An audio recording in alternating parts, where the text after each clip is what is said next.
Everybody, it's Romania Black, and we are on episode 2 of Windbreaker. And the one benefit of not being able to watch the OPs yet, or the EDs yet, is that when an episode starts with the OP, you kind of automatically know.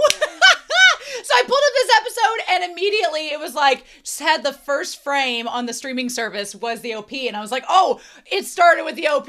We're just going to go straight into it. So I've skipped ahead to a minute 30 into this discussion. But last episode, okay, Sakura, we've met him. He is this would-be delinquent who actually has a heart of gold, but he has not felt any sense of belonging growing up, and now going into high school, he's moved to this town where he thought he was going to join this vigilante, like, delinquent high school, and it turns out they're vigilantes, just they're helping the town instead of trashing it. So this guy who thought he was going to be this delinquent rising to the top of the scum of the scummiest has realized that it might not be exactly what he thought. So, but the other characters so far, they seem like they're on board with him joining the high school and joining the group. So we have what seems to be a very colorful cast of characters that we are getting into. I'm super excited to meet more of them. The one girl in the cafe, she seems like she was letting on that she knows the person that's on top, and she's like, you're not going to beat that person. And I was like, ooh. So I'm super excited to see who all were in the shadows. Do I think we're going to meet all of them in this episode? Probably not. Or probably not. This series feels kind of like Sailor Moon, where you see in the beginning all of Queen Beryl and her like minions, but you only meet them like one at a time. So we're probably only going to meet all those people in the shadows one at a time, but I'm fine with that because I'm still learning everybody's names and getting them all down because they have some big, I think Hiragi was the one guy with the blonde hair, but I'm getting everybody's names down. And then there's a lot of people in this first episode that we were introduced to. It's going to be a fun time. So before we start, I want to give a shout out over to our philanthropy tier over on Patreon to thank patrons for their support of the channel. YouTube, obviously, if you don't have enough money to come onto my Patreon, I get it. In this economy, I get it. But please feel free to subscribe to the channel, to like videos, to leave comments. Those things are all free and you can do them at your leisure. But those of you that support me on Patreon, you all are literally the reason that I keep doing this in many respects. So thank you all so much. And the philanthropy tier over on Patreon get a shout out in my videos because they do amazing work and donate just a little bit each month extra to help support the channel and support me as a creator, editor, all that. Literally talking head.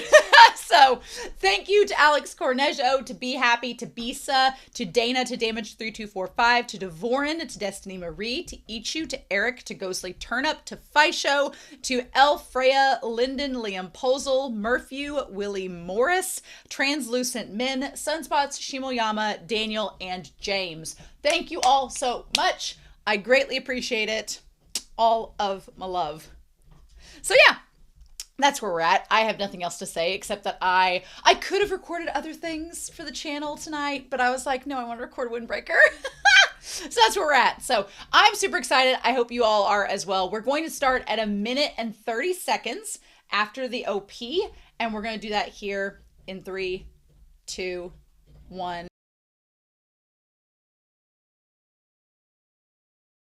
This series is a lot of fun so far. And I'm pretty excited to get into these characters. Sakura has so much potential to learn so much about his fellow Furin and to realize that we cannot make assumptions about people just based on your prior experience. So we need to talk about that. I need to write down character names as well. So we have met Tachibana. I didn't want to call her Tachibana because I think of Makoto from Free, but Tachibana works. So she is our lady at the coffee shop. And then Hiragi was the one guy with the blondish hair that helped them last episode along with some others, whose names we haven't really gotten to come back to them, but I'm sure we'll come back to them. And then we met a couple others this episode, which I'm excited to see more of, especially Suo.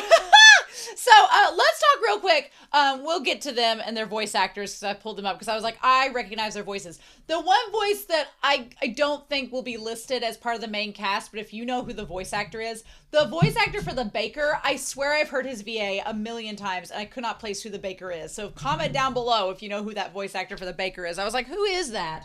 And then my dog is going to have me. My dog is like the equivalent of Sakura, except in dog form. So Sakura just can't help it. He instantly being wooed by old women to carry them to the bakery. I like the idea that this old lady, she could totally handle her own. She was just like, "Oh, young man, please help me." And then he did, and he was disgruntled about it, right? But Tachibana is like, "Look, you're a big old softy. Just admit it. It's fine." I love how Sakura, just anytime he gets the praise kink, it's just instant blush. The ears turn red. It's super adorable. I mean, how can you not find Sakura adorable? So yeah. So he's like, I'm getting ready to leave. And she's like, well, I did make you food. Although I do not like egg salad at all. I don't like deviled eggs or boiled eggs. So I would not be there for the egg salad sandwich. However, if someone was nice enough to make it for me, I'd at least I'd eat the orange and the strawberry and be like, oh, thanks. I'll just take it with me and then just not eat it later. But at least he seems to enjoy it and was really happy. And she's like, your entrance ceremony doesn't start. Okay. I think it's interesting that entrance ceremony doesn't begin till 2:00 in the afternoon. Because I always thought entrance ceremonies in Japan started in the morning. Because I've watched anime where characters have been late and have missed the entrance ceremony. So I was thinking it would start around 10:00 where they're at, but because it's 10:00 right there. But apparently Furin is a little bit different. And she's like, I like that Tachibana's like, oh, you just came here early because you were so excited for your first day of school. I love that. I really enjoy that this series is kind of picking apart a little bit of toxic masculinity because I think that's necessary. I like that they're just picking it out a little bit and being like, look, it's okay to be excited. It's okay to be dorky. It's okay to want to do these things. You don't have to be all serious all the time, right? And I like that. I like it's kind of redefining a little bit of masculinity in anime. She's like, there's a bunch of interesting guys over there, but you can't wait to see them.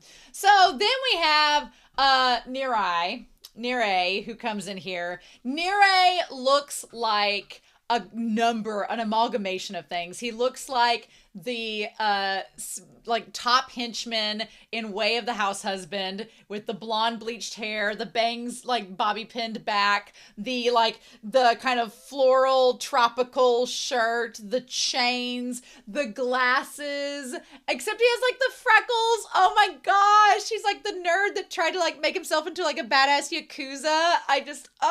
He also looks like the main henchman in Twittering Birds Never Fly. Looks like one of them. It looks like Armin from Attack on Titan. Acts kind of like Armin from Attack on Titan. And he just gives the vibes of this nerdy character that's trying to play badass. And is so clumsy. I love it. And clearly he's from around here. Also him with the clothing with the tag still on it, wearing the medium. Oh my gosh. Love it. What a sweetheart. I just, also reminding me of kind of Melvin from Sailor Moon if he was trying to be part of Barrel's gang.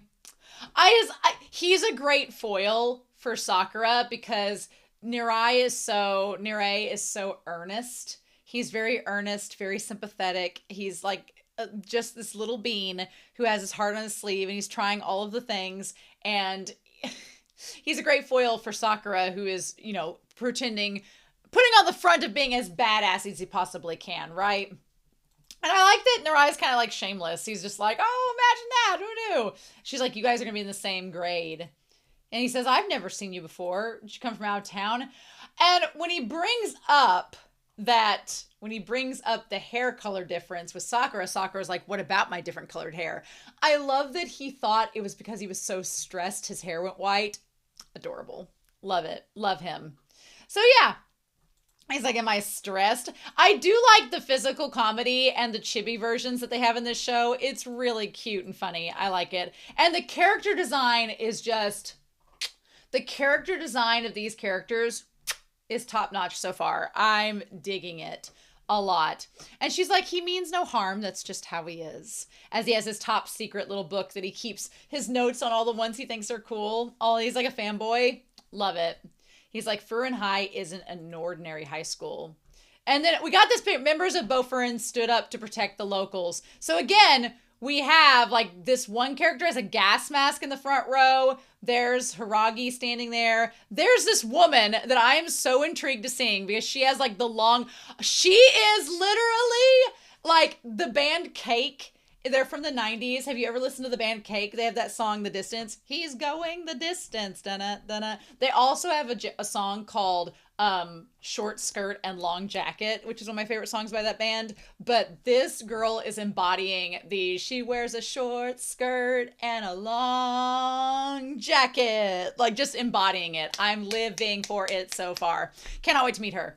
Then we have somebody that looks like they have Yuji from Jujutsu Kaisu's scarf. Somebody with the bespectacles.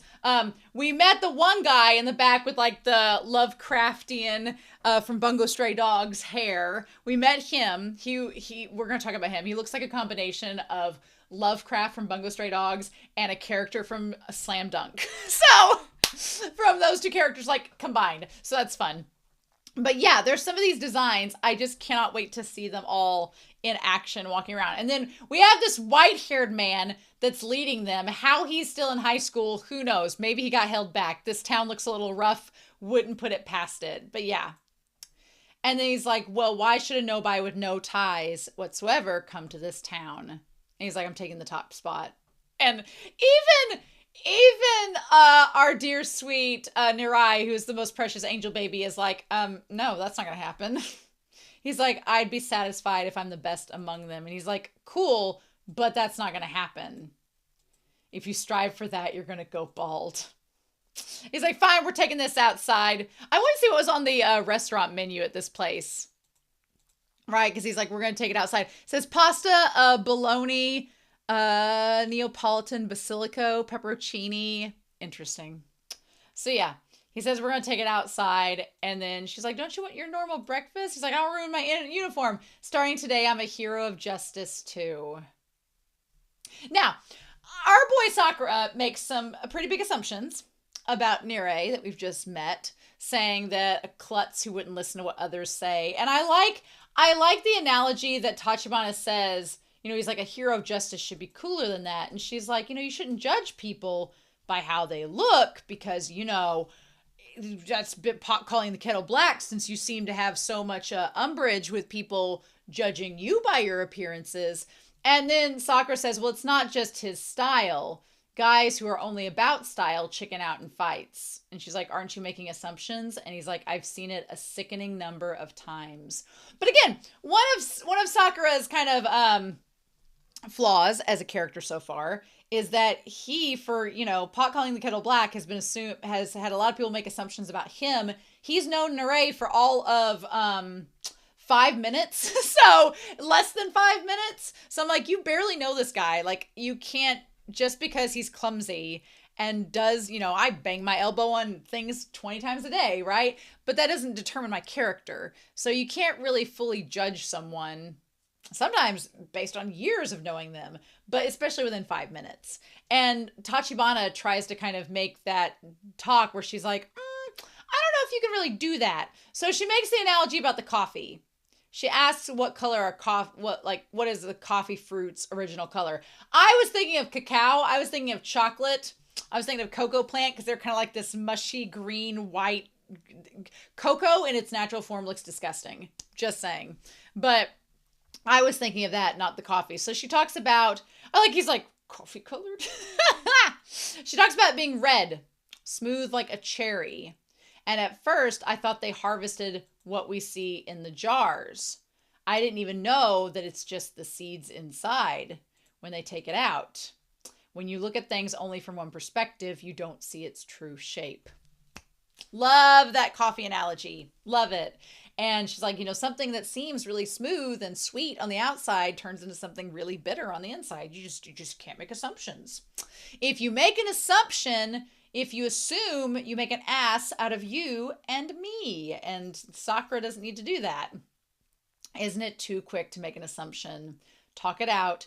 Give it a good look. Try to understand. Girl could be a teacher. She really could be. Those are words to live by. Talk it out, give it a good look, try to understand. Or you'll never figure out what someone is like. And she's like, at least I'm looking your way, Sakura. Love it. So he's like, but is he actually good at fighting? I feel like Sakura, I don't want to compare him to Goku from Dragon Ball Z because he's really not. But he would kind of be like if Goten was as serious about fighting as his father. That's it. That's it. If Goten was as serious about fighting as his dad, that's Sakura in that Dragon Ball Z compilation comparison. So he's walking around outside and everybody starts giving him things as thanks. And again, Sakura had assumed that everyone was going to just react a certain way to him being in town. And he took for granted, like, how important it is, the work that they do for the actual town. I like the one guy that's like, come drink with me. And his son's like, Dad, he's like underage. He's like 14. He's like, what's wrong with everyone in this town? They're way too chummy with a guy like me. But did I make the assumption that they'd never look at me like that? Because, yeah, it could be that the townspeople saw that he seemed a little down in the dumps and he's an outsider, so he's new to the area and they know he probably doesn't have a lot of supplies for himself, like food and things. So they're like, hey, we're going to help you out, kid, since you just moved here, to give you what you need to have a good start to your school year, you know? So then he gets notified by the girl who, by the way, was helped by Nirei. And she's like, hey, you're from Furin. Please come help me. This kid's getting, he helped me, but now he's getting beat up when there's like there's 5-on-1. It's like this bro boy band. It's like frat bro boy band. And you know what? I give Nirei such props. He was like, I told you to stay away from her. Don't go near her. That's not nice of you. Like, stop. And he did it because, not only was he a nice guy and he was like, hey, she's not interested in you. She didn't want you around. But also he's like, I'm part of the Vigilante group that's supposed to help keep the peace. So I felt obligated to like do my part, even though he's not fully fledged into the organization yet, as it were. But look at him. And also I want to point out that Nirei does something that is so commendable and I love him for it. And that's that he was offering to help, even if he knew he wasn't going to win the fight against these guys. Like, a lot of times, I think people look at a situation and they think, I can't win that situation. I'm not going to come out on top in that situation. So I'm not even going to bother, because why bother? It's not going to work out in my favor. And Nirei is like, he just says, I know that I'm probably going to get beat up by these guys, but I would not feel right if I didn't do my part to try to help that woman, and also to like show that I'm with Furin. I wouldn't be able to like face them if I didn't try. So I think it's a good lesson that it's worth trying to do the right thing, even if you know it's not going to be something that immediately goes in your favor. Right? Oh, Nirei just won me over in that scene. He did. And Sakura is like all about those drop kicks. He is like 100% into it. I love it. And he's like, yeah, I hate weaklings that mistakenly think they're strong. And he's talking about the boy band that we're facing. That neck crack, oh, that was a satisfying neck crack. And then he does the classic like anime teenage delinquent boy finger in the ear, picking out the earwax. And he beats them all up promptly. We didn't even need to see it. Although we get a testament that the one guy's abs were showing, so at least he could put up a fight. And then he's like, thank you very much. And then he says, you must be disappointed that someone like me is in Furin, attending Furin. And he's like, don't get me wrong. I didn't save you or anything. You can find posers all over the place. I don't know what made you come here, but at least know what you're capable of. But I like that Sakura says, you weren't lame for doing that. And Nirei says that he was a gopher back in middle school before he dyed his hair and everything. And somebody from Furin saved him. Now, is this person that saved him, is it Hiragi? Because he has kind of the same hair color. He's just, with a different haircut. I don't know. He's like, I came here wanting to do the same. And Sakura realizes maybe I shouldn't have assumed. He says, you're probably not lame, you know. Now, do I ship Sakura and Nirei? No. They seem like buddies. They seem like besties. They seem like, hey, old friend, I'll show you around town. I know I'm a walking encyclopedia. Let me teach you the ropes and everybody that's here. But I don't get shipping vibes from them. Come back in a hot second. We're going to talk about that. But Tachibana, and Sakura, ship vibes. I dig it. I like it. I'm about it. She may be too old for him, though. We'll see about that. She may be too old if she's working in the cafe, but we'll see. But yeah. And then I just love that he said, no, she's not interested. Love him. He's great. What a king. And then, yeah.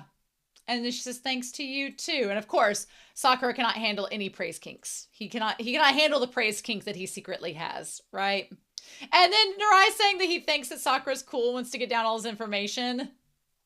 Sakura cannot handle. He's like, I'll show you the way to the top. Now that got big dilated cat eyes Sakura activated whenever Nirei's like, I can help you get to the top like what you're wanting because I'm not striving for that same goal. And Sakura's like, keep talking about that. So before we go any further, our boy Nirei is played, I knew that voice. I was like, I know this voice. I know it so well. Is played by Shoya Chiba. Shoya Chiba does his voice. He also plays Imamura in Blue Lock, which I knew that voice from there. Other voices that he has played that I would remember is he is Ko from Toilet Bound Hanako-kun, which is fun, exciting. He also plays Tahomaru in Dororo, which is a callback. And he's also Sing from Banana Fish. You know, I cannot believe Nirei is Sing from Banana Fish. That's just so wild to me. But yeah, also he's Yuji and Seraph of the End, and that's the only series that I know that he's been in. But yeah, he's played a lot of different characters. So good for him. Good for him. We'll get to another voice actor, a Suo's voice actor, very quickly, because I immediately was like, I know that voice. But yeah, we'll get into there. So anyway, they go to the high school, the cherry blossom, walkway to get to the high school. Can we talk about this high school? I was once, for a hot second, an art major for a hot second, and I was going to double major in English and art, and then I had to make a decision because otherwise it was going to cost way more money and take way too much time to do both. So my family was like, you have to decide whether to do English or art. I chose English. # no regrets. I like art. I like drawing. I've always loved art, but I'm definitely glad with the career path that I chose. However, I love graffiti. Graffiti art, Banksy. Banksy is so... Gen Z doesn't like Banksy. I'm like, y'all are just missing out. Banksy's great. He is definitely older graffiti artist. I've always been fascinated by graffiti, by tags. I think it's so interesting. This high school, the design of this high school is so freaking cool. I love it. I love that it's this high school that was clearly... It's so urban. It gives all the vibes. I've substitute taught at schools that were definitely would have had this aesthetic if they'd had 10 more years. Now, is it necessarily a good thing that this aesthetic is tied with the high school? Well, no, because 2 years ago, the high school is kind of like this disaster zone of delinquency. So no, but is it aesthetically and visually enrapturing? Yes, I could stare at this high school's design all day. All day. It's so cool. I love it. I love they kind of just taken it over, and there's the Beaufort flag hanging up, and then we see this guy who's, I guess, the leader. I would say Suo's pretty far up there, but he seems like the leader with the white hair. Who are you, sir? And he's like, I welcome you first years. So I'm assuming he's a third year or a super senior that's still stuck there. So did they make it in time for the initiation? I'm assuming they did. And I like that Nirei's like, we got to get there. So yeah, all of the stickers, the Beaufort logo that's on there. He's like, there's so many of them. Yeah, love the crows. I love the vines and the foliage that have taken over. There's also stuff on top of the roof. There's it looks like there's plants growing. There's also an umbrella There's like couches and something that looks like a race car track up there. What is up there? I can't wait to find out. But yeah, I'm like, do they have teachers or are they just gathering and they're like, school's out for summer, school's out forever? I don't know. I don't know if there are teachers here. Maybe not. Maybe not if like that one graffiti says teacher though. There's a graffiti at 16 minutes and 14 seconds that if you look at it, it looks like me. It has the bob and it says teacher with the glasses. I'm here for this. I'm here for this. Also, there's some Bleach graffiti. It looks like from the anime Bleach. Love that. All the foliage, the headquarters or the school. Love the Grim Reaper. Okay, he's like, there's a bunch of people like those guys here. Yeah, but I don't know if I'd be challenging them right off. What is it? And it says windbreaker above the doorway covered in the vines. Love that. It says high school. Okay. So the class rosters are up. Love that. There's class 1-1, 1-2, 1-3, 1-4. There's a lot of people at this school. How many are there? Each roster has 64 people. There's a lot of people in this high school. That's kind of crazy. Okay. All right, class roster. 64 people in each grade. That's wild. He's like, we're in the same class, Sakura-san. And he says, okay, Suo's in here. We met him. Kiryu's the pink-haired one. I'm gonna write their name down. I think that's right. I think Kiryu is the pink hair. And then we also had Sugera. I think Sugera was the orange-haired guy. And then, of course, Lovecraft. We'll get his name in here. He's like, we'll start with Sue. And he's like, no, I don't need to know. We're talking about Sue real quick. He's like, it's the same no matter who you're with. But then he realizes that the one guy's in here. And he's like, of all people, maybe you shouldn't. Because this guy gets mad very easily. And Sakura is easily agitating. So that makes sense. Also, I like, does it say like, oh, it says fuss. I thought it said sus, but it looks like it says fuss on there.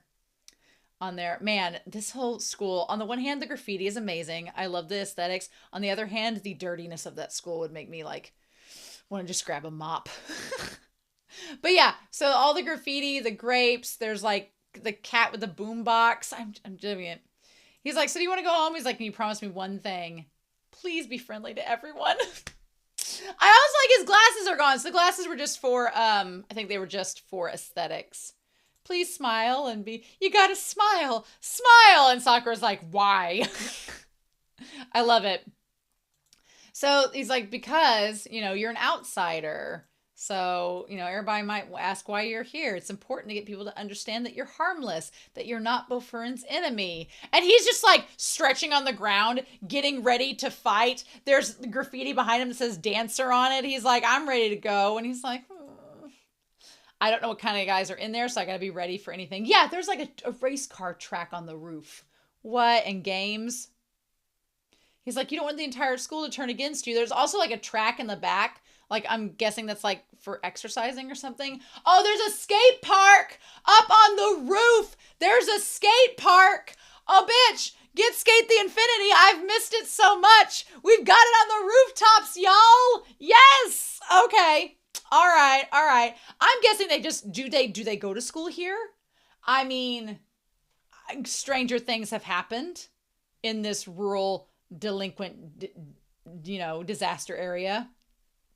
What would it matter if they turned against me? And he's like, there's a lot of them. There's like 64 of them. He's like, I came to fight my way up to the top. And Nirei's like, I don't think you know how this works. So, oh my gosh, the one graffiti saying pancake with the little frog on the desk. Oh my gosh, there's also a woman with like on her side. There's no ladies in this classroom, so we'll see. Although the one guy I like Kiryu's in the back's next to that bitchin' Grim Reaper graffiti.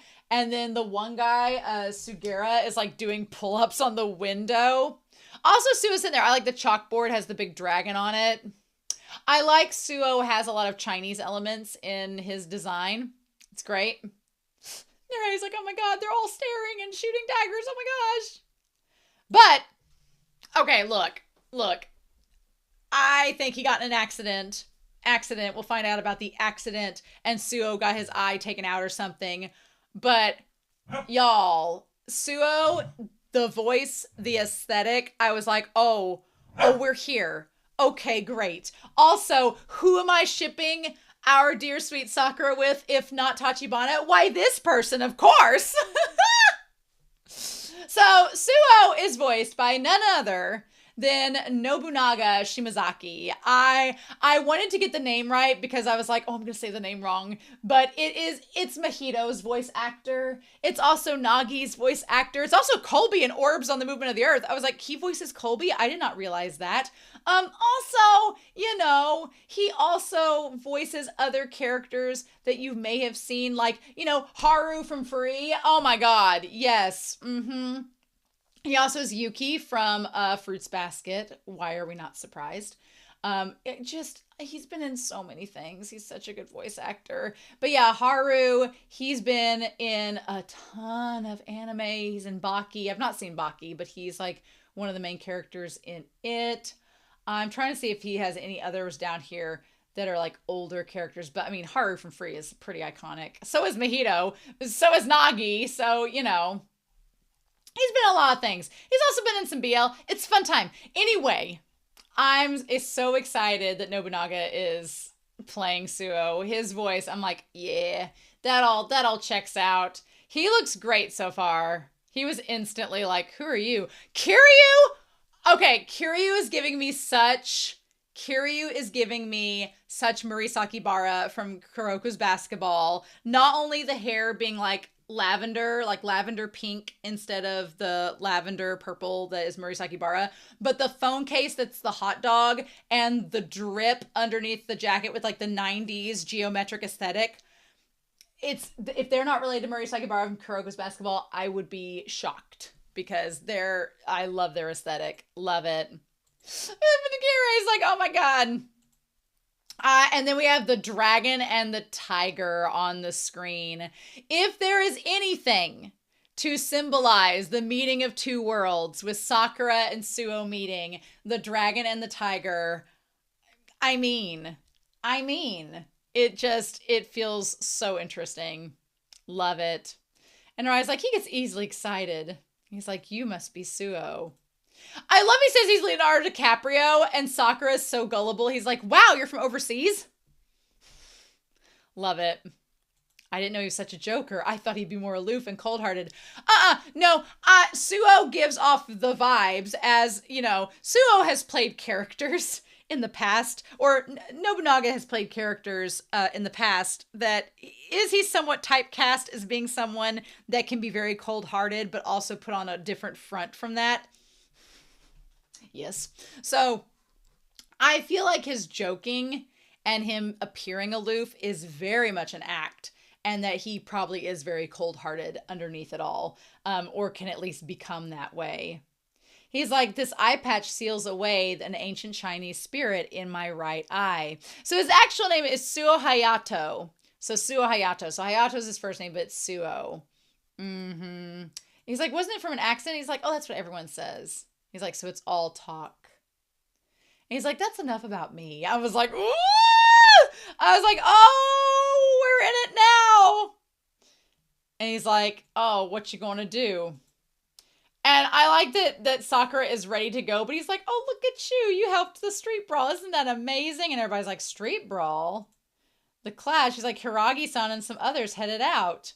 I love him just being like, look, Sakura-kun. Freaking love it. It's so good. And they're like, really? We heard Hiragi-san went, so I stopped worrying and tuned out. Yeah, my grandma said she was there. I like that some of these people, well, most of them, since they live there, their family lives there too, and so they know. Like, classes haven't even started. So maybe the one guy, okay, maybe the one guy that has the white hair that's the leader of Furin, maybe he's a teacher. Maybe he's their head instructor. Maybe he stuck around after high school and was like, I'll teach these rapscallions. Perhaps. Poor Sakura is just like, too much praise, too many friends, too much friendship, all at once. I also like the nice one from Nirei. Cute, adorable. They won't mistakenly see Sakura as an enemy of Furin. So everything seems like it's going well. We've got this little birdhouse with all the stickers and stuff on it. And they're like, why'd you come from out of town? He's like, I came here for the top spot. And everybody's like, really? And Nirai's like, oh my god. So Kiryu, he's like, you've got it all wrong. It's not like he wants to hold you down or beat you up. So yeah, Sugaru, Taiga. Taiga, I swear, how many characters named Taiga have orange in their hair, right? Makes sense. And then Kiryu. Kiryu Mitsuki. Mitsuki! Okay, yes. Mizumi, I think that's the Mitsumi is the slam dunk character. Or it's Mitsuki. That's the one that the Lovecraft guy at the end reminds me of. Mm-hmm. Yeah, Kiryu and Sugera are basically like the Joe and Cherry. Are they the matcha blossom of this series? We'll see. We'll see if that happens. But yeah, then new guy comes in looking like he just wants to destroy things. He is just the walking embodiment of a teenager with too much energy and destructive tendencies. The most dangerous guy in school, Kyotaru. Sugishita. I can't say that, so we're going to say Kyotaru. Kyotaru. I'm going to call him Lovecraft. But Kyotaru. Yep. Mm-hmm. And he's like, who the hell are you? And he's like, oh, I like mad dogs, don't you know? I'm like, don't say that, Sakura. You're opening up a world of hurt. And then he's just wrecking shit. I'm like, so someone has some anger management issues that need to get sorted out, right? Someone has those. And so Sakura's like, this is what I was expecting. This is more like it. And it's like, oh my dude. Oh my dude. So we do get the skit at the end, which is just mainly, it's mainly Nirei showing up. Nice. Love it. He's like, I was trying to save your butt with all your food. You threw it away. He's like, I picked it all up afterwards. He's like, you're surprisingly sincere, Sakura-san. He's like, love it. So yeah, so we've met Kyotaru, we've met Suo. I freaking love Suo already. His design is amazing, and I really am curious about his mysterious nature. I like Kiryu and Sugera. Nirei. I think it's Nirei. Just an absolute sweetheart. Love him. So this cast of characters, we haven't even gotten to. There's so many left. From the start that I was like, we still need to meet all these people. So we haven't even gotten to opening ceremonies yet. We have not even gotten to opening ceremonies yet. We still have to do that. So that, I'm assuming since they're at the school, after we resolve whatever is happening between him and Kyotaru, we're going to have opening ceremonies. We just have to get there. So that's exciting. But yeah, our little Sakura making friends and getting in brawls. Anyway, I am excited to know your thoughts down below about these new characters. Please, no spoilers of events yet to come. I'll find them out watching with you all. But I'm excited to hear your thoughts. I hope you all have a wonderful week. Please stay safe, take care, and yeah, I'll be back very soon with more Windbreaker.